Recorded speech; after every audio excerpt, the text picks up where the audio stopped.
harapan eh, Kang Iden sebagai Ketua PD PAVI Jabar untuk periode 2020-2025 ini? Harapan kepengurusan PD PAVI Jabar tahap 2 yaitu 2020-2025, kepemilihan saya di periode yang kedua tidak banyak. Kami hanya membangun sinergis dalam artian sinergis bisa berkolaborasi, bisa bersinergis dengan stakeholder terkait dalam hal ini birokrasi pemerintahan, mulai dari Dinas Kesehatan, Dinas Pendidikan, Pemerintahan Provinsi Jawa Barat, bisa bersinergis dengan Kementerian Kesehatan yang menaungi tenaga kesehatan. Dan yang terpenting bagi Jawa Barat yang beraneka ragam dengan jumlah perguruan tinggi, jumlah perguruan tinggi diploma, jumlah perguruan tinggi sarjana farmasi, dan yang satu yang tidak bisa kami lupakan yaitu jumlah SMK farmasi terbanyak di Indonesia. Kami harus bisa mensinergiskan kepentingan mereka sehingga bisa membangun kefarmasian Jawa Barat, kefarmasian Indonesia ini bisa lebih maju lagi. Assalamualaikum Ibu. Ya, waalaikumsalam. Alhamdulillah ya Ibu menyempatkan hadir di pelantikan Ketua PD Jawa Barat. Ibu harapan apa Ibu sebagai Ketua PAVI Pusat kepada PD Jawa Barat ini, Bu? Ya, baik, terima kasih. Assalamualaikum. Bahwa dalam pelaksanaan atau penyelenggaraan kegiatan apapun, kita harus menyesuaikan dengan kaidah-kaidah yang ada di anggaran dasar dan anggaran rumah tangga. Kemudian yang kedua juga kita harus berdasarkan kepada peraturan organisasi yang ada. Jadi kalau hal-hal tersebut sudah kita jalankan dengan baik, koordinasi juga sudah berjalan dengan baik, maka kita sudah melakukan kegiatan organisasi itu secara sinergi dari tingkat paling bawah, tingkat PC, kemudian kesediaan kepada Bapak Wakil Gubernur Provinsi Jawa Barat untuk menyampaikan kata sambutan kepada yang terhormat Bapak Kiai Haji Hurusanul Ulum SE. Kami persilakan.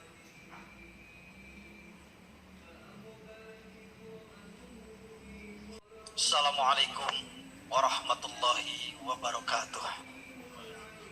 Selamat siang, salam sejahtera bagi kita semua. Alhamdulillahilladzi amarana bisilatil arham. Wassalatu wassalamu ala sayyidil anam, khatimin nabiyina wa ala alihi dawil jidi wal kiram, amma ba'd. Yang saya hormati Kepala Dinas Kesehatan Provinsi Jawa Barat, Bapak Dr. Berli Hamdani Ilum Sakti MH, dan yang saya hormati Ketua PD PAVI Jawa Barat, Bapak APT Iden Nur Wahidin SSI MSI, dan yang saya hormati Kepala Biro Hukum dan Organisasi DPD PAVI Jabar selaku Ketua Panitia, Bapak APT Asep Kamal Sahroni SH Pak MH, dan yang saya hormati Ketua Umum Pengurus Pusat PAVI Ibu APT Mariani Hadi S. Park, dan yang saya hormati para anggota pengurus DPD PAVI Jawa Barat. Permohonan maaf atas keterlambatan saya hadir karena memang wakil seperti ini adanya. Banyak tugas mendadak karena kegiatan saya didominasi 99% dengan rekomendasi dari Pak Gubernur. Jadi permohonan maaf. Kemudian juga kami atas nama pemerintah Provinsi Jawa Barat mengucapkan terima kasih yang pertama atas undangan yang diberikan kepada kami hari ini. Undangan yang diberikan kepada kami dari PAVI ini sebagai bentuk pengakuan, untuk penghormatan kepada kami, maka saya sekali lagi mengucapkan jazakallahu ahsan azza. Kemudian juga ucapan terima kasih yang kedua atas nama pemerintah Provinsi Jawa Barat kepada insan-insan kesehatan, termasuk di dalamnya PAVI, yang telah mampu meningkatkan derajat kesehatan masyarakat Jawa Barat dari sejak dulu sampai hari ini. termasuk di dalamnya adalah penanganan COVID-19. Jawa Barat tahdus bin ni'mah, selalu yang terbaik dalam segala hal, termasuk dalam penanganan COVID tingkat nasional kita terbaik di antara provinsi-provinsi yang lain.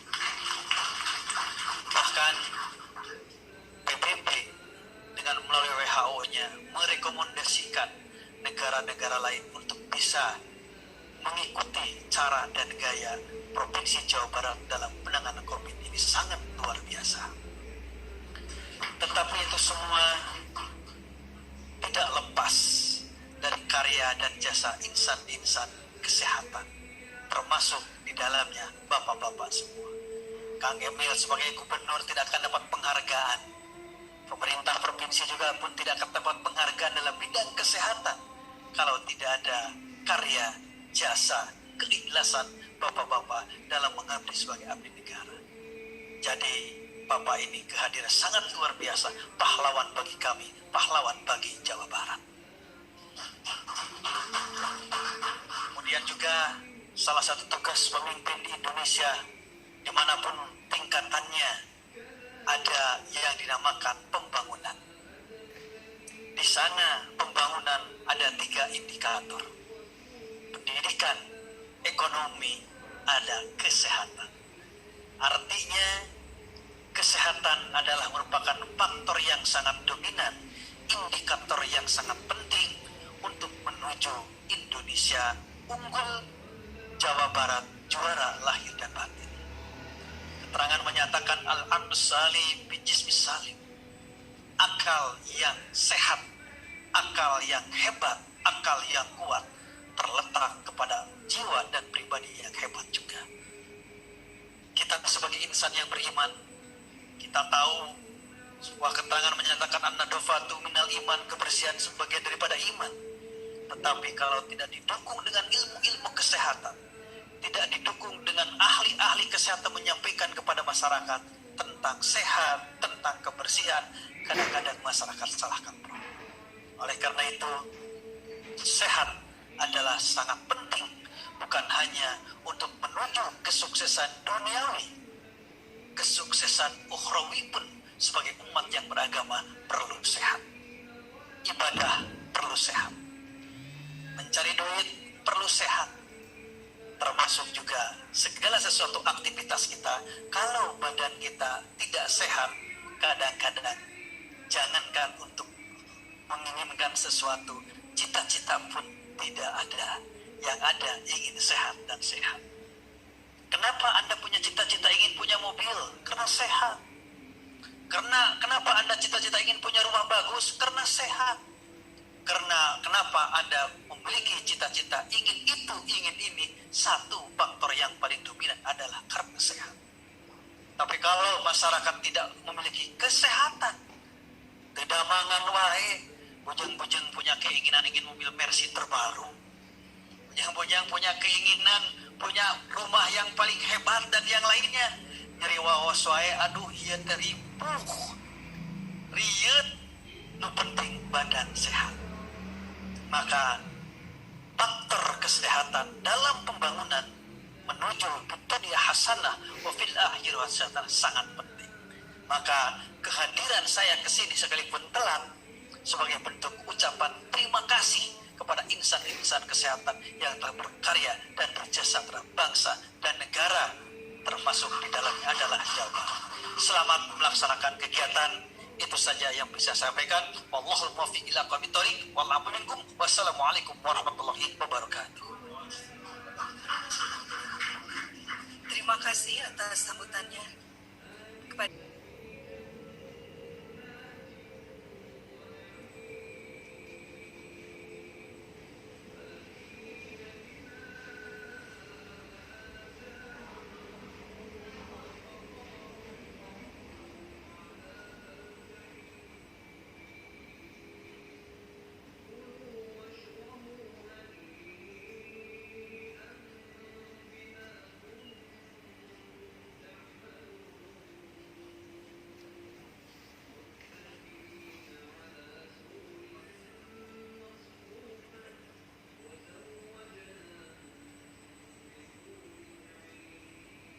dilanjutkan dengan sesi foto bersama.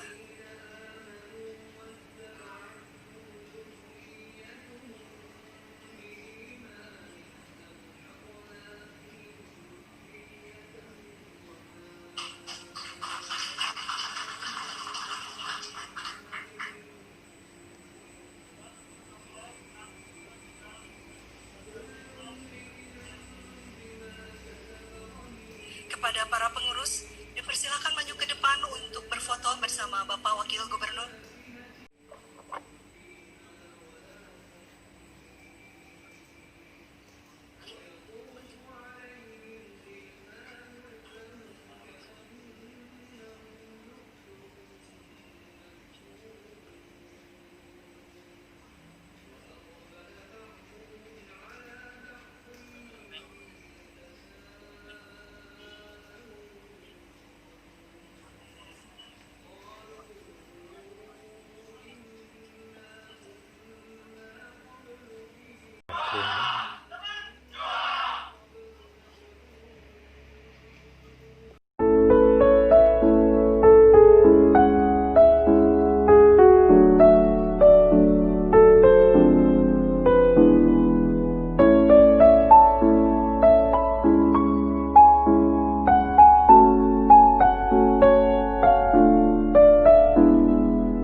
Dari Papua Jawa Tengah ini ya, betul ya?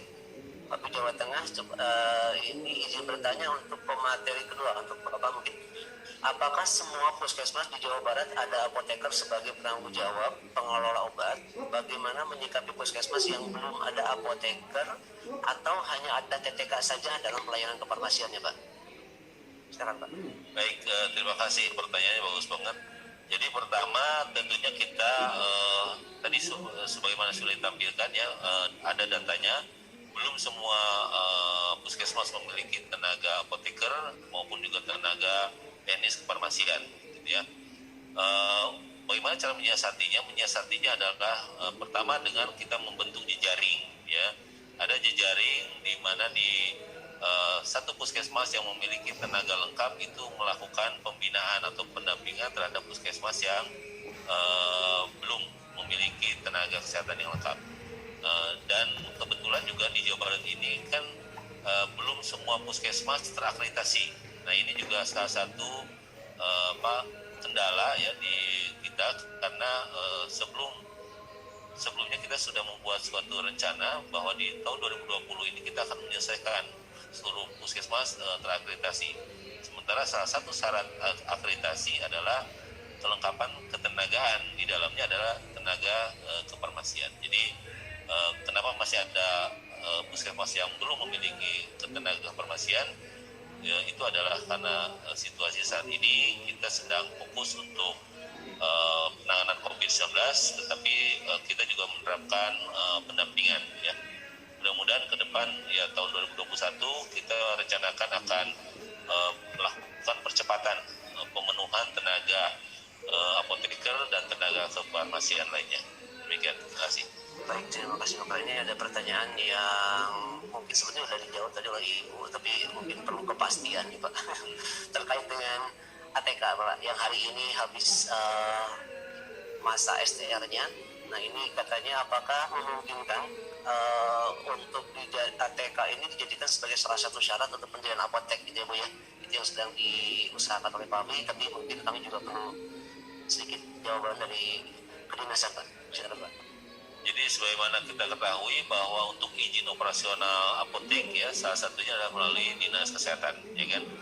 Nah, Dinas Kesehatan nanti akan mengeluarkan rekomendasi, itu nanti tergantung kabupaten kotanya, karena ada kabupaten kota yang memang sudah hanya dari satu institusi, yaitu dari DP PTMSP ya, atau perizinan terpadu, ada juga yang masih dari Dinas Kesehatan.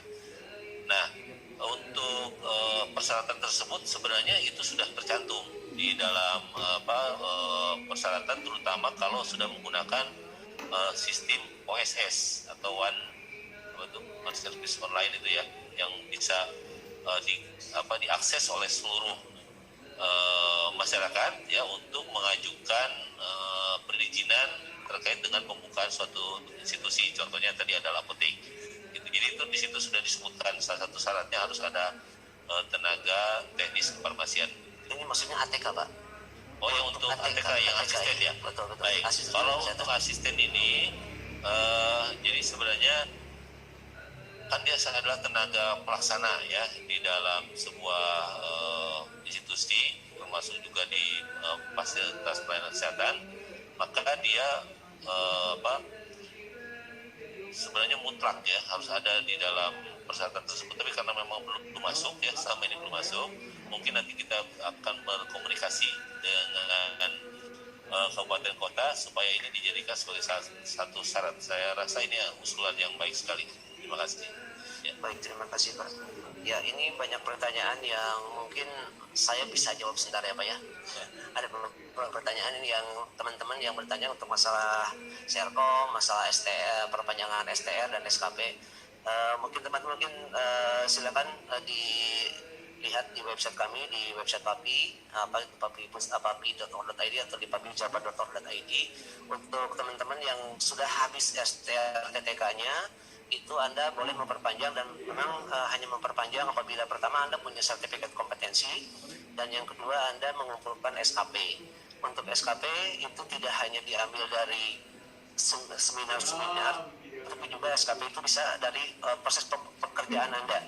Di website Papi Jabar itu kami sudah membuat borang untuk perpanjangan SKP. Silakan dipelajari, di sana ada bagaimana caranya menjadikan pekerjaan sebagai SKP. Itu mungkin jawaban yang ada beberapa pertanyaan seperti itu. Mungkin ada beberapa pertanyaan juga dari si Rojudin. Lulusan D3 Farmasi mau dilanjutkan ke S1 Farmasi. Apakah STR-nya masih tetap pakai yang D3 atau dibuat yang baru? Itu mungkin Bapak mungkin atau Ibu, silakan Pak. Bapak yang Pak. Baik.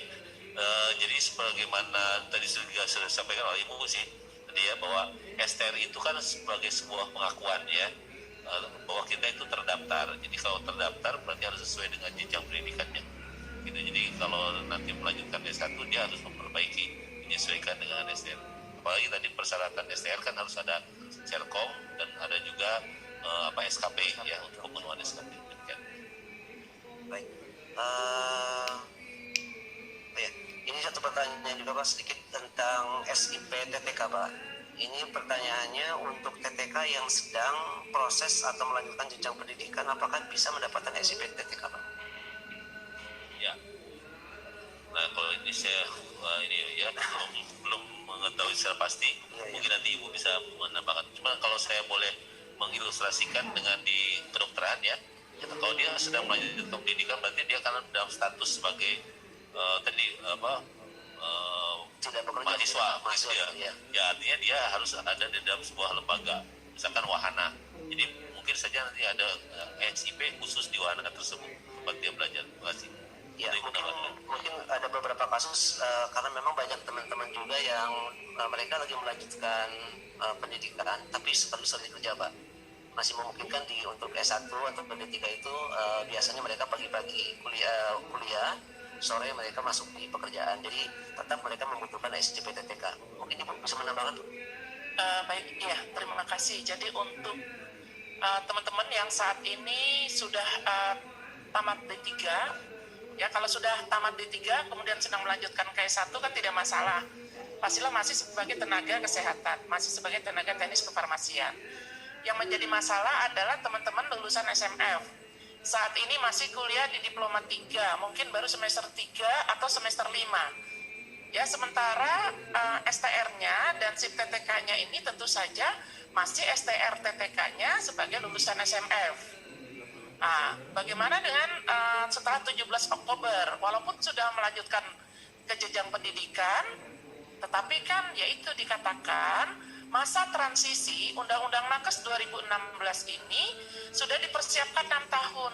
Sejak undang-undang itu diundangkan 17 Oktober 2014 sampai 2020. Makanya teman-teman diharapkan sudah menyelesaikan pendidikannya sebelum tahun 2020 dan terakhir di 2020 ini. Sehingga yang tahun ini lulus, tahun ini diwisuda, kemudian tahun ini melaksanakan uji kompetensi itu sudah aman. Kita juga memang sedang memikirkan ya, jadi teman-teman, saya masih kuliah Bu, kemudian tapi baru semester 3. Saya masih kuliah Bu, tapi semester 5. Ya kalau secara hukum, ya memang kalau belum menyelesaikan pendidikan diploma 3, belum menyelesaikan ya. Jadi tidak ada masa transisi bagi yang sedang menjalankan kuliah gitu. Tidak ada itu masa transisinya itu. Jadi kalau kita lihat undang-undang bagi yang belum menyelesaikan pendidikan diploma 3 sampai dengan masa transisinya ini, jadi kalau sampai 17 Oktober mereka masih bisa bekerja, tapi kalau belum menyelesaikan sampai dengan 17 Oktober 2020, secara otomatis mereka mereka menjadi asisten tenaga kesehatan. Dalam hal ini, asisten tenaga kefarmasian. Jadi kalau teman-teman masih bekerja, bisakah? Bisa. Tapi bekerjanya sebagai asisten tenaga kefarmasian, bukan sebagai tenaga teknis kefarmasian. Nanti kalau sudah lulus, ya setengah tahun lagi atau 1 tahun lagi, 2 tahun lagi, lulus dari jenjang diploma bisa kembali menjadi tenaga teknis kefarmasian. Jadi bersyukurlah saja bahwa teman-teman sudah melaksanakan pendidikan diploma 3 walaupun baru semester 3 atau semester 5. Karena untuk menjadi TTK itu waktunya tidak lama lagi. Ya, tapi kalau yang betul-betul belum melaksanakan pendidikan berarti kan membutuhkan waktu yang lebih lama dari teman-teman. Jadi ya kita memang sedang mengupayakan, tetapi kalau undang-undangnya seperti itu, tinggal bagaimana fasilitas pelayanan kesehatan atau bagaimana tempat teman-teman bekerja itu menyikapinya. Saya rasa itu, tetapi secara undang-undang tetap otomatis menjadi asisten tenaga kefarmasian. Itu yang bisa saya tambahkan. Terima kasih. Baik, terima kasih Pak. Masih banyak hal-hal yang teman-teman masih belum pahami Pak. Jadi mohon maaf ini mungkin pertanyaannya agak banyak. Sedikit mungkin ini ada terkait dengan hari ini Pak. Ini ada pertanyaan, apa kewenangan lulusan SMK Farmasi di instalasi saat ini setelah pasca 17 Oktober? Kemudian untuk RPM mungkin nanti saya akan sampaikan di pertanyaan berikutnya. Kita mohon yang dulu Pak, kewenangan untuk ATK pasca 17 Oktober ini. Ya baik ya, jadi yang memang ini pas banget ini 17 Oktober 2020. Bagaimana besok gitu ya, hari ini masih sebagai tenaga teknis kefarmasian, statusnya masih bekerja di fasilitas pelayanan kesehatan. Bagaimana besok ya, jadi sekali lagi bagi yang tidak melanjutkan atau belum melanjutkan ke jenjang pendidikan diploma 3, otomatis bukan lagi tenaga kesehatan, tetapi Anda masih sebagai SDM di bidang kesehatan ya. SDM di bidang kesehatan itu sebagai asisten tenaga kesehatan. Dalam hal ini adalah asisten tenaga kefarmasian. Nah, apa wewenangnya? Apakah kami memiliki wewenang? Ya, sebagai SDM kesehatan, sebagai asisten tenaga kefarmasian, maka teman-teman bekerja di bawah supervisi langsung. Untuk supervisi langsung, makanya di situ tidak dibutuhkan surat tanda registrasi. Ya, jadi apakah memiliki kewenangan? Kalau dibilang kewenangan, karena Anda tidak memiliki surat tanda registrasi dan Anda tidak memiliki surat izin praktek sebagai ATK, kan tidak ada, SIP ATK tidak ada. Yang ada SIP itu SIP apoteker dan SIP TTK, karena itulah tenaga kesehatan yang memang wajib dalam menjalankan praktek kefarmasian atau menjalankan pekerjaannya wajib memiliki STR dan surat izin praktek. Kalau ATK bagaimana? ATK itu tidak membutuhkan STR, jelas-jelas undang-undang menyatakan demikian. Berarti tidak perlu SIP, ya tidak perlu. Ya, berarti pekerjaannya gimana? Ya bekerja, tapi di bawah supervisi. Kewenangannya tidak ada, ya kewenangannya tidak ada. Makanya ada teman-teman sekalian dalam bekerja itu karena di bawah supervisi, ya tentu saja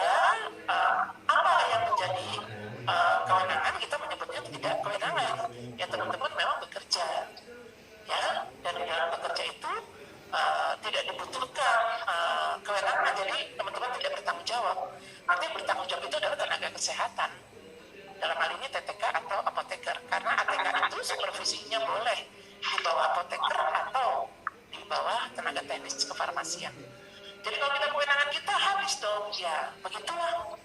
Itulah tuntutan zaman ya, tuntutan perubahan, tuntutan undang-undang yang memang sebetulnya wacananya sudah sejak lama bahwa tenaga kesehatan itu memang harus kualifikasi pendidikannya diploma 3. Jadi ya banyaklah nanti kalau saya ini kompetensinya tidak diragukan, iya kami juga paham itu. Kompetensi teman-teman sekalian yang sudah bekerja 10 tahun, 20 tahun, karena memang kondisi dan situasi tertentu tidak bisa melanjutkan ke jenjang pendidikan diploma 3. Bagaimana bahkan ada yang mengusulkan bagaimana dengan rekognisi pengakuan misalnya sesuai dengan jenjang KKMI. Kalau melihat jenjang KKMI khususnya aja tamatan SMP bisa jadi level 9 gitu kan. Kalau kita kan ATK itu levelnya tadi saya katakan level 2. Bisakah kita mencapai level 5 sama dengan TTK yang level 5 dengan melalui uji kompetensi? Ya, kalau kita lihat di jenjang KKMI sebetulnya untuk non kesehatan itu bisa saja. Ya, untuk jenjang KKMI itu bisa saja yang non kesehatan. Ya, jadi levelnya itu bisa naik melalui uji kompetensi yang diselenggarakan oleh BNSP. Dalam hal ini oleh lembaga sertifikasi profesi. Bisa untuk jenjang-jenjang lain. Tapi di bidang kesehatan undang-undang menyatakan tenaga kesehatan itu harus memiliki ijazah. Ya, jadi ijazah itu berbeda dengan hasil uji kompetensi atau sertifikat kompetensi yang digunakan untuk mencapai leveling. Beda. Jadi saat ini juga kita sudah, PAVI sudah memiliki LSPP 3, tetapi LSPP 3 itu tidak bisa digunakan untuk melakukan peningkatan level bagi teman-teman TTK yang sebentar lagi jadi ATK yang sudah 20 tahun kerja, kompetensinya tidak diragukan lagi. Kalau dilakukan uji kompetensi saya yakin pasti lulus, ya. Tetapi itu tidak memenuhi persyaratan karena undang-undangnya menyatakan untuk tenaga kesehatan harus memiliki ijazah minimal diploma 3 kecuali tenaga medis. Itu bunyinya, dan kalau undang-undang ngomong kayak gitu, ya kita di bawahnya nggak bisa apa-apa. Itu sudah maunya undang-undang, kecuali nanti ada perubahan undang-undang. Sampai saat ini undang-undang Nankes belum akan diubah. Sementara RUU kefarmasian saja yang kita sudah akomodir keinginan teman-teman itu kita akomodir di dalam RUU kefarmasian, rancangan undang-undang tentang kefarmasian. Tapi sampai saat ini ternyata awalnya sudah masuk dalam legislasi, ya daftar legislasi, ternyata tidak. Yang dibahas itu justru kemarin saya menghadap ke DPR, yang dibahas itu adalah rancangan undang-undang tentang pengawasan obat dan makanan, yang sebetulnya itu menjadi konflik juga, karena itu sebetulnya sudah tertuang dalam perundang-undangan yang lain. Jadi itu teman-teman, mohon maaf ya bagi yang masih kuliah, ya mau tidak mau statusnya nanti masih terpaksa masih menjadi ATK, tapi setahun atau 2 tahun lagi insya Allah sudah bisa merengkuh kembali itu predikat sebagai TTK. Terima kasih. Baik, terima kasih. Dari dinaikkan itu yang chatnya. Turun sedikit. Ini katanya walaupun ya kata sedikit Pak. Ya ini tuh dari SMK Hikmah Cipta yang menyatakan alhamdulillah meskipun ATK sekarang lulusan SMK menjadi ATK, tetapi masih banyak dibutuhkan atau diperlukan sebagai di program caregiver-nya Jepang katanya Pak. Alhamdulillah itu ada satu berita baik ya yang mungkin, tapi saya nggak ngerti caregiver itu apa Bu. Dan apa tadi Indonesia bisa kita mengadakan caregiver seperti itu Bu? Ya baik, jadi caregiver sebetulnya SMK caregiver itu ada ya, SMK saya sering bertemu itu ada SMK negeri bahkan caregiver. Jadi itu sebetulnya adalah untuk melayani orang tua, tapi bukan perawat ya. Kalau yang perawat itu kan ada ya, tapi ini caregiver itu mengasuh orang tua, kemudian mengasuh, mungkin umumnya adalah yang diasuh itu adalah orang tua. Dan negara-negara maju itu memang banyak membutuhkan caregiver seperti itu. Ya alhamdulillah kalau memang teman-teman dari TTK ini sebetulnya seolah-olah ini beralih profesi ya. Nah, asisten tenaga kefarmasian itu sebetulnya bekerjanya di praktek kefarmasian. Tapi kemudian kalau memang bersedia bekerja sebagai caregiver ya tidak masalah. Karena mungkin di dalam pelayanan caregiver tersebut ada hubungannya atau kaitannya dengan pemberian obat-obatan. Ini suatu peluang sebetulnya yang saya dengar memang Jepang, kemudian Kanada. Di Kanada itu juga sedang banyak membutuhkan lulusan-lulusan ATK yang memang pekerjaannya ya sebetulnya masih berkaitan dengan pekerjaan kefarmasian, tapi lebih mengarah ke caregiver. Jadi banyak lulusan SMF yang lalu sudah bertanya-tanya ke LSP, apakah kami bisa melaksanakan uji kompetensi untuk level 2? Ya memang kami punyanya level 2 saat ini. Karena kalau level 5, uji kompetensinya itu melalui kerjasama dengan Lembaga Pengembangan Uji Kompetensi LPU Kanakes dengan organisasi profesi. Tapi kalau yang jenjang level 2, memang kita sudah menggunakan LSP. Jadi banyak yang mereka mau ke Kanada, mau ke luar negeri, tetapi membutuhkan bekal. Yang salah satunya adalah sertifikat kompetensi dari LSP. Menarik sekali ya Bu ya. Alhamdulillah hari ini juga di ruangan kita dihadiri oleh beberapa kepala sekolah SMK Farmasi Pak. Bahkan ada Bapak Ketua ya, Bapak Ketua PMMI, Pak Noni. Terima kasih sudah hadir. Jadi ini mungkin salah satu peluang juga ya Pak ya yang bisa kita nanti berikan kepada anak-anak kita. Walaupun satu mungkin yang perlu kita perkuat ya Pak ya, kalau begini bahasa ya Pak ya. Itu yang selalu jadi masalah kita di bahasa Inggris, bahasa Jepang atau bahasa apapun, mungkin itu yang nanti harus ditingkatkan dalam pemahaman bahasanya dulu untuk mereka bisa bekerja di luar negeri. Oke, Bapak mungkin ini saya mau bertanya sedikit Pak ya tentang S1-nya ada pertanyaan tadi Pak. Katanya begini Pak, untuk CPNS Pak, untuk CPNS, untuk TTK, kenapa yang tercantum itu adalah lulusan D3 Pak, sementara S1 nggak ada gitu Pak. Itu gimana Pak? Ada penjelasannya? Apakah memang tidak ada peluang untuk lulusan S1 menjadi PNS sebagai TTK gitu Pak? Baik, jadi pertama yang membuat istilahnya itu formasi yang dibuat oleh Kemenpan RB itu sebenarnya berasal dari daerah. Ini mungkin juga ada semacam miskom di daerahnya sendiri ya, sehingga kemudian yang muncul di pusat adalah seperti tadi, ini tidak ada S1-nya, semuanya adalah D3. Kemudian yang kedua, ini tidak terjadi di kesehatan saja, tapi ini terjadi di semua, termasuk di ketenagakerjaan, di industri, di pemerintahan yang lainnya, itu semuanya adalah D3 sebagian besar. Nah, ini kenapa? Karena memang di Indonesia ini sebagian besar lulusan itu adalah lulusan dari sekolah akademi, ya dulunya akademi, kemudian sekarang jadi diploma. Itu seperti itu yang paling banyak dan paling besar angkatan kerja di kita, sehingga kemudian teman-teman yang memang sudah terlanjur mengambil S1 itu akhirnya menggunakan ijazah D3-nya kalau memang yang sebelumnya juga sudah mengambil D3, tapi kalau yang belum memang kesulitan tersendiri. Mungkin itu sebagai mungkin ini terkait dengan KKN ya Pak ya, karena antara D3 itu kan ini sebetulnya boleh saya jawab ya Bu ya. Ini ada pertanyaan tentang apabila saya sudah lulus S1, beliau adalah lulusan mungkin dari D3 atau S1, sudah mendapat STRTTK, kemudian melanjutkan ke apoteker. Pertanyaannya apakah STRTTK-nya masih berlaku atau tidak? Saya jawab aja Bu ya. Ya, mohon teman-teman yang seperti itu, kami dari PAVI dan sudah bekerjasama dengan IAI, kami menyatakan bahwa Anda harus memilih salah satu. Jadi kalau memang Anda menggunakan STRTTK, berarti Anda tidak berhak untuk menggunakan SIA. Tapi sebaliknya kalau misalkan Anda akan menggunakan SIA di pekerjaan Anda, maka Anda harus menonaktifkan STRTTK Anda. Gitu ya Bu ya, betul ya Bu ya? Karena itu kebijakan yang kita ambil secara organisasi dan sudah disepakati antara PAVI dengan IAI. Terkait untuk masalah RPL Pak, satu lagi nih untuk RPL, banyak sekarang ini pertanyaan dari rekan-rekan terkait dengan RPL, terutama RPL untuk swasta. Ada rekan-rekan yang sekarang ini bekerja di swasta, sudah bekerja lebih dari 10 bahkan ada yang lebih dari 20 tahun, tapi posisi bekerja di swasta, jadi di program 2 tahun ke belakang mereka belum mendapatkan jatah terkait dengan adanya pembatasan, kemarin pembatasan untuk RPL. Nah, ini bagaimana kelanjutannya? Apakah mungkin dari Ibu nanti ada saya rasa dari PABI kita sudah mengusahakannya Bu ya, dan terakhir juga kami dari PABI Jawa Barat sudah ada pembicaraan dengan beberapa universitas di Jawa Barat terkait dengan program RPL untuk rekan-rekan swasta.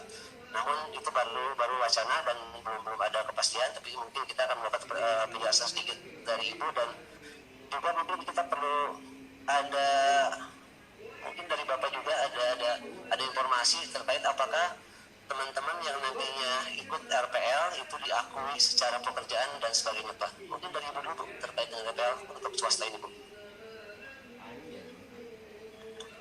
Baik ya, jadi masalah RPL, jadi tadi memang sudah juga saya sampaikan bahwa pelaksanaan RPL itu sesuai dengan Permendikbud nomor 26 ya, yang menyatakan bahwa RPL itu sampai dengan tahun 2020. Karena ini memang menyesuaikan juga dengan Undang-Undang Nakes yang mulai berlaku tahun 2020 ini masa transisinya ya. Jadi 2014 diundangkan, ada masa transisi 6 tahun, maka masa transisi ini sudah berakhir. Yang jadi masalah memang kita ada kevakuman ya, di pemerintah juga ada kevakuman sejak Undang-Undang Nakes di launching ya, diedarkan 2014 itu belum ada itu sebetulnya langkah-langkah tentang RPL, kemudian tentang UPBJJ dan sebagainya, semuanya masih wacana. Dan setelah kita adakan judicial review, maka di 2017 itu barulah ada RPL, tapi memang diutamakan untuk yang ASN terlebih dahulu, dan 2019 baru untuk yang non-ASN. Nah, bagaimana bagi teman-teman yang belum melaksanakan RPL? Pastilah banyak yang inginnya, karena kompetensinya sudah cukup mumpuni, bekerjanya lebih dari 20 tahun, ya sudah, kalaupun harus kuliah, ya kuliahlah melalui RPL yang 1 tahun. Nah, ini sedang kami upayakan. Saya juga sudah kontak BPSDM supaya kita melakukan sounding. Saya sudah ada data 5.000 lebih lulusan SMF yang saat ini belum berkesempatan untuk melanjutkan ke jenjang diploma 3, dan mereka sebetulnya semuanya mau ikut RPL asal ada kejelasan. Nah, waktunya BPSDM masih kampusnya masih menjanjikan waktu. Sementara saya melihat sudah ada beberapa institusi pendidikan yang sudah membuka program RPL di Yogyakarta, kemudian di Sumatera Barat. Ya, itu sudah, walaupun suratnya di situ dikatakan dari LLDT ada, LLDT bukan kewenangannya. Jadi silakan saja kalau mau menyelenggarakan RPL. Kemudian surat PPSDM memang hanya mempersyaratkan bahwa untuk penyelenggara RPL harus minimum akreditasi B. Tetapi kegiatan RPL yang dilakukan tahun ini itu tidak berkaitan dengan PPSDM. Ya, jadi artinya kalau RPL yang lalu itu kan memang di bawah PPSDM sebagai penanggung jawab. Kalau yang sekarang silakan saja. Kemudian bagaimana pengakuannya? Ya, kalau menurut saya kalau memang di situ jenjang RPL-nya sudah ada undang-undangnya, kemudian institusi pendidikannya memang sudah akreditasi B, surat izinnya sudah ada, ya menurut saya kewenangannya ya tetap saja sah bagi lulusan diploma 3 dengan jenjang RPL, ya mereka kan tetap mendapatkan ijazah. Ijazahnya itu sama dengan ijazah diploma 3 yang reguler. Ya, jadi tetap bisa diakui. Bahkan bagaimana kalau mau melanjutkan? Kalau mau melanjutkan, bisa saja, hanya memang tergantung institusi pendidikannya mau menerima atau tidak untuk melanjutkan ke jenjang yang S1. Di pekerjaan bagaimana? Ya, kalau sudah memiliki ijazah diploma 3, berarti ya sudah resmi sebagai tenaga teknis kefarmasian. Harusnya juga di tempat pekerjaan itu, di pemerintahan juga saya berharap itu tetap bisa diakui. Ya, saya rasa itu Pak. Terima kasih. Baik, terima kasih Bu. Ya, Bapak punya informasi terkait untuk RPL Jawa Barat khususnya Pak? Baik, kalau tadi sudah dijelaskan juga ya di presentasi Ibu tadi bahwa undang-undang itu kan seharusnya tidak bersifat eksklusif ya. Saya setuju. Dan untuk teman-teman yang di luar pemerintahan, kalau tadi yang pemerintahan saya kayaknya sudah cukup lengkap ya. Kalau yang di luar pemerintahan menurut saya juga memang harus ada upaya dari pemerintah dalam hal ini Dinas Kesehatan Kabupaten Kota untuk memberikan pendampingan, ya kan? Supaya apa? Supaya teman-teman yang bekerja di luar pemerintahan atau yang di swasta tadi itu, katakanlah dia sudah bekerja sekian tahun, ya 5 tahun, 10 tahun, 20 tahun, saya kira itu harus dibantu untuk bagaimana mereka mendapatkan haknya, ya, untuk tadi mengikuti RPL ini. Karena menurut saya ini adalah solusi yang paling tepat dan paling cepat untuk teman-teman mendapatkan hak gitu kan, sesuai dengan ketentuan undang-undang. Jadi undang-undangnya tidak dilanggar, juga hak dan kewajiban dari warga masyarakat dalam hal ini ada tenaga kefarmasian itu juga terpenuhi. Jadi harus ada pendampingan dari, dan saya sebenarnya udah akan berkomunikasi dengan kabupaten kota, terutama dari bidang SDK, ya, untuk tadi membuat semacam petunjuk teknis apa yang mesti dilakukan oleh kabupaten kota dalam hal pendampingan ini. Kalau untuk di institusi pemerintah saya kira tidak ada masalah, ya, karena tadi ada dia sebagai ASN itu tidak bisa diganggu gugat gara-gara ini, dia tetap ASN-nya, hanya kan tadi yang menjadi pertanyaan adalah batas kewenangan. Gitu. Kalau batas kewenangan memang tidak bisa ditawar-tawar lagi, ketentuan undang-undangnya sudah begitu. Kalau dia SMK, SMF tadi, kemudian juga sekarang kebetulan juga belum bisa mengikuti RPL, ya dia harus turun dulu, downgrade dulu, tapi mudah-mudahan dalam 1 tahun ke depan itu bisa langsung kembali kepada TTK-nya. Jadi mungkin itu sebagai tambahan. Terima kasih. Baik, terima kasih. Diupayakan ke Ristek, ke Kemendikbud untuk mendapatkan izin pembukaan RPL. Karena terkait seperti tadi dikatakan bahwa ini secara undang-undang harusnya RPL itu terakhir di 2020 ya Bu ya. Dan pada kenyataannya memang masih banyak teman-teman yang lulusan dari SMF atau SMK Farmasi yang sudah memiliki masa kerja lebih dari 5 tahun itu masih sangat banyak. Ya mudah-mudahan nanti akan ada solusi buat teman-teman yang saat ini bersiap-siap untuk mengikuti RPL, dan ya kita berdoa bersama-sama saja. Silakan Anda juga bersiap-siap untuk mengikuti RPL, mudah-mudahan segera ada. Dan untuk informasi nanti kami akan sampaikan lewat PC PAPI masing-masing di kabupaten kota masing-masing, dan juga mungkin di website perguruan tinggi yang menyelenggarakannya. Tapi kami dari PAPI akan tetap mengawal untuk RPL ini, karena kami sadari kita tidak bisa maju kalau hanya sekedar ETK ya Bu ya. Mudah-mudahan kita tetap sebagai PTK nantinya. Oke, ini ada menarik ini pertanyaan yang terkait dengan bidang ibu sebetulnya ini. Ada yang tadi di YouTube yang menyatakan ada informasi kalau ke depan anak Parma itu tidak mendapat STRTPK katanya Bu. Mangga Bu, silakan Bu. Analisis farmasi dan makanan ya. Baik ya, jadi analisis farmasi makanan ya. Jadi kita tahu bahwa diploma 3 itu ada diploma 3 farmasi yang bekerja di fasilitas pelayanan, kemudian ada diploma 3 anafarma, analisa farmasi dan makanan. Memang bidang pekerjaannya itu sangat berbeda. Kalau di analisa farmasi itu umumnya bekerja di industri, di laboratorium ya, balai POM, badan POM, lab kesta dan sebagainya, karena berkaitan dengan pemeriksaan atau uji. Nah, kemudian ini pertanyaan yang terkait dengan bidang ibu sebetulnya ini. Ada yang tadi di YouTube yang menyatakan ada informasi kalau ke depan anak Parma itu tidak mendapat STRTPK katanya Bu. Mangga Bu, silakan Bu. Analisis farmasi dan makanan ya. Baik ya, jadi analisis farmasi makanan ya. Jadi kita tahu bahwa diploma 3 itu ada diploma 3 farmasi yang bekerja di fasilitas pelayanan, kemudian ada diploma 3 anafarma, analisa farmasi dan makanan. Memang bidang pekerjaannya itu sangat berbeda. Kalau di analisa farmasi itu umumnya bekerja di industri, di laboratorium ya, balai POM, badan POM, lab kesta dan sebagainya, karena berkaitan dengan pemeriksaan atau uji.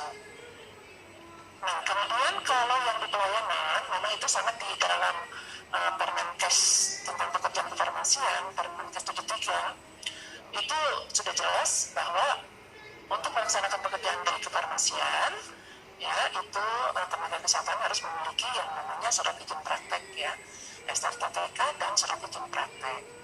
Nah, bagaimana dengan yang di industri? Bagaimana dengan yang di laboratorium? Selama ini memang lulusan anak farma tetap dapat STR. Kenapa? Karena memang mereka, undang-undang itu mengatakan mereka itu adalah tenaga teknis kefarmasian yang bekerjanya memang bukan di fasilitas pelayanan kesehatan. Nah, jadi kalau anak farma ini sebenarnya STR, dan sekarang STR-nya nggak dipakai dulu gitu kan. Jadi memang banyak lulusan anak farma sudah dapat STR, tetapi STR-nya tidak terpakai.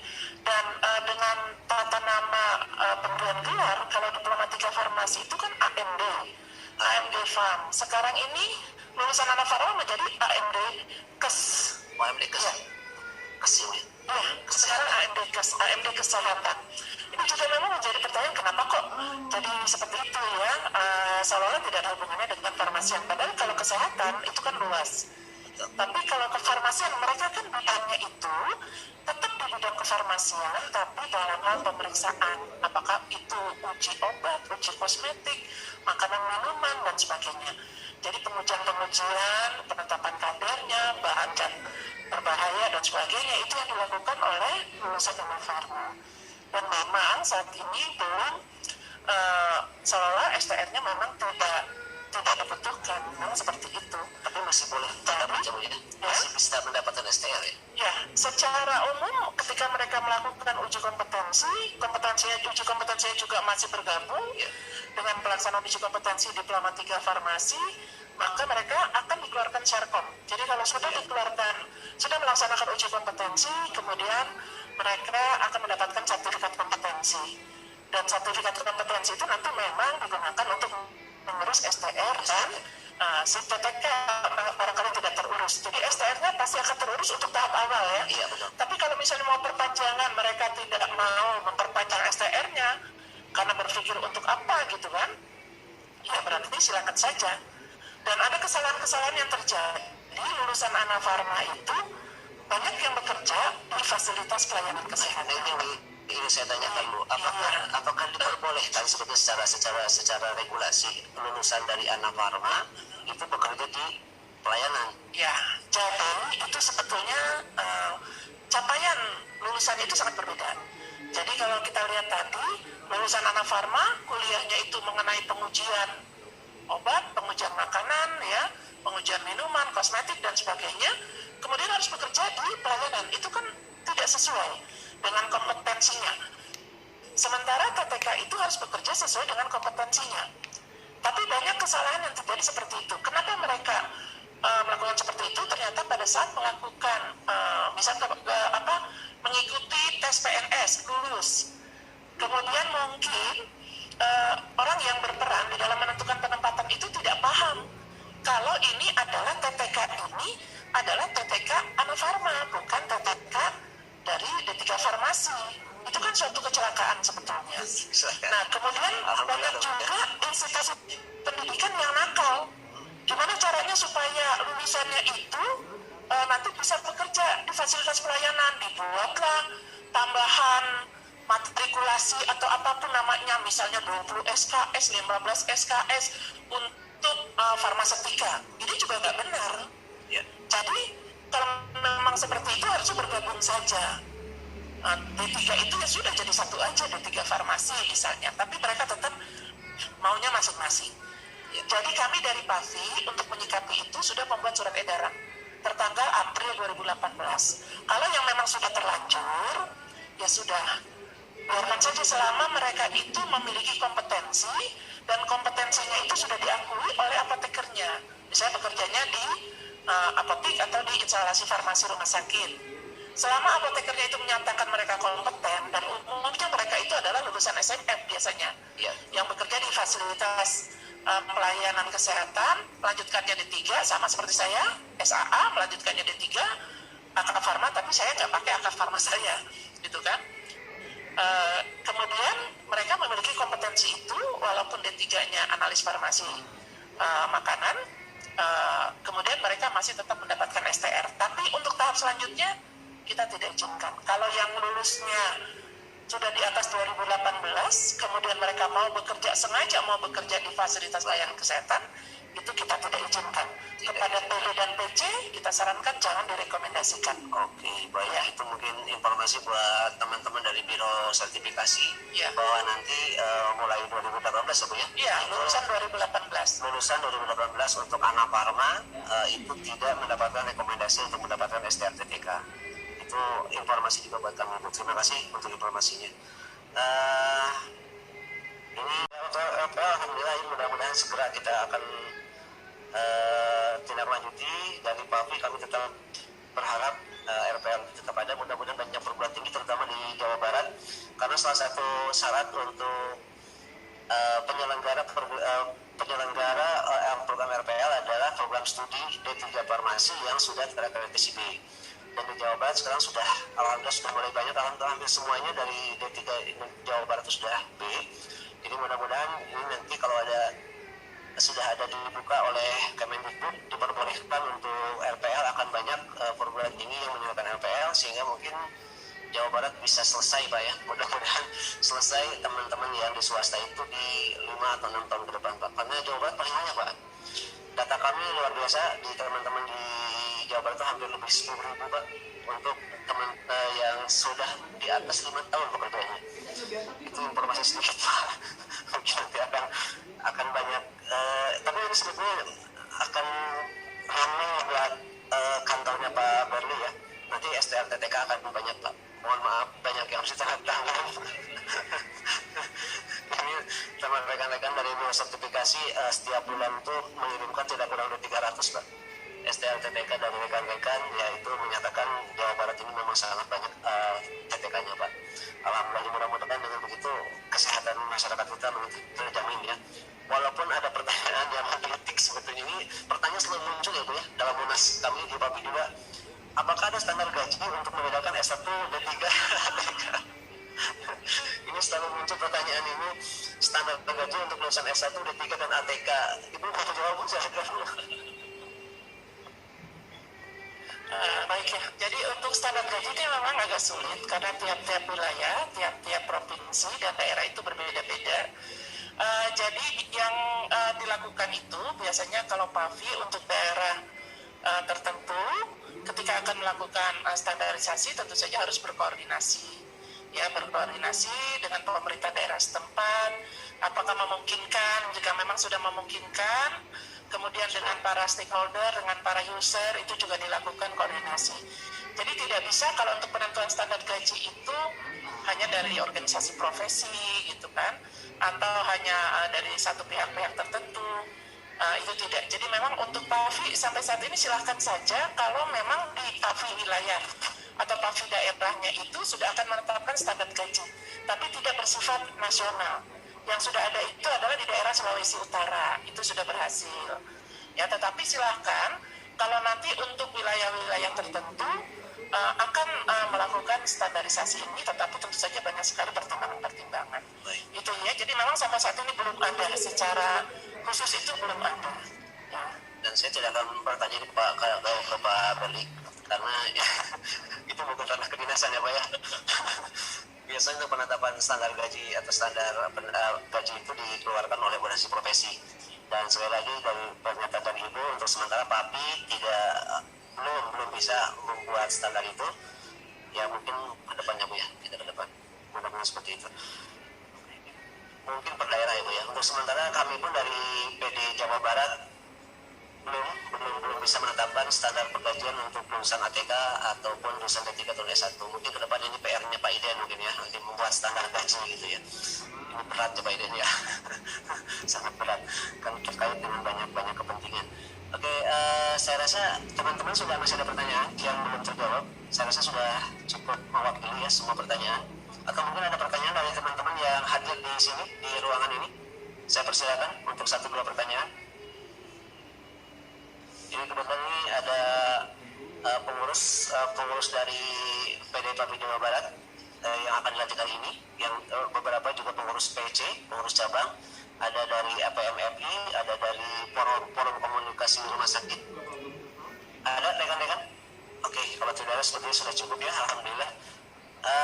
Baik, kalau begitu saya ucapkan terima kasih kepada Ibu Mariani dan Pak Dr. Berli untuk memberikan paparan, memberikan informasi, memberikan wawasan pada kami semua terkait dengan ATK dan TTK yang hari ini ya agak sedih sebetulnya Bu ya. Hari ini bahwa ATK, teman-teman TTK yang masih memiliki SDR TTK hari esok sudah berubah menjadi ATK. Tapi kita tetap berharap, tetap berdoa bahwa mudah-mudahan ini akan menjadi hal baru lagi, karena ini bukan kesulitan sebetulnya, tapi ini adalah tantangan buat kita semua untuk tetap maju. Kita yakin bahwa akan ada kebaikan di balik ini semua. Mungkin salah satu hal yang kami dari PAPI akan selalu berusaha adalah untuk bagaimana membuka program RPL. Kita mengawal program RPL. Mudah-mudahan seluruh teman-teman yang lulusan SMK Farmasi bisa melanjutkan ke program D3 minimal, ulang D3. Mudah-mudahan bisa sampai ke apoteker, ya Bu ya. Mungkin tidak akan saya sampai simpulkan Bu, karena terlalu banyak hal-hal yang kita sampaikan. Tapi intinya kita tetap maju bersama, PAPI tetap bersama untuk menjadikan tenaga kesehatan dan tenaga kefarmasian menjadi salah satu sosok pendukung untuk kemajuan kesehatan Indonesia. Mungkin itu saya terima kasih banyak. Sekali lagi mohon maaf apabila ada kesalahan, mohon maaf ada kata-kata yang kurang berkenan. Wassalamualaikum warahmatullahi wabarakatuh. Terima kasih Bapak. Ibu Bapak.